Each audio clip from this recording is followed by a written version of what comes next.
Bonjour tout le monde. Dans le fond, ça va être le premier d'une série de 3 vidéos afin de vous expliquer comment faire des horaires exactement comme on les fait chez UGM.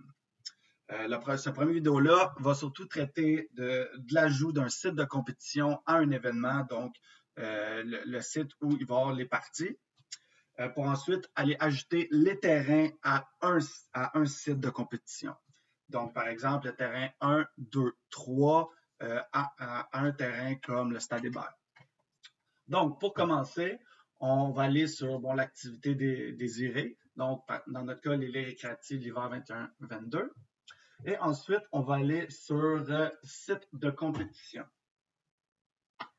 Et on va simplement pouvoir ajouter le site de compétition ici. Dans le fond, c'est nécessaire pour attribuer le terrain aux parties que tous les sites de compétition d'une activité soient présents dans cet onglet-là. Dans notre cas, on n'a pas besoin d'ajouter un site de compétition puisque le Stade Hébert est présentement là. Cependant, on va aller vérifier que tous les terrains sont bien présents dans le fond dans le site de compétition. Par exemple, au Stade Hébert, on utilise 4 terrains de 5-5 qui présentement sont présents. Bon, pour le bien de la cause, on va ajouter un 5e terrain pour que je vous montre comment ça fonctionne. Donc, il faut cliquer sur Edit Subspace.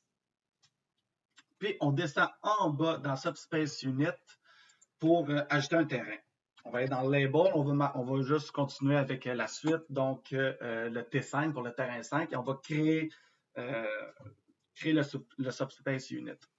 On va redescendre en bas et on va voir que le ID qui est dans le fond en lien avec le terrain 5, c'est 429.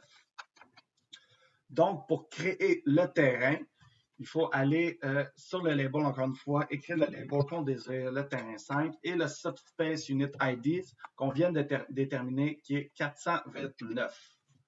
Et en fait, on va créer le New Subspace. Donc là, présentement, il y a 5 terrains qui sont attitrés au Stade Hébert. Donc, c'est ça qui va conclure notre première vidéo. Comme je vous dis, à la fin de cette vidéo-là, vous devriez être en mesure d'ajouter un site de compétition à un événement et d'ajouter des terrains au site de compétition.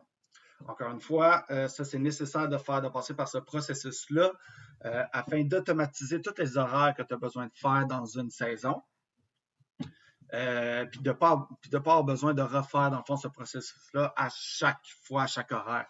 Donc, tout ce que je fais présentement, tu as juste besoin de le faire une fois au début de la saison.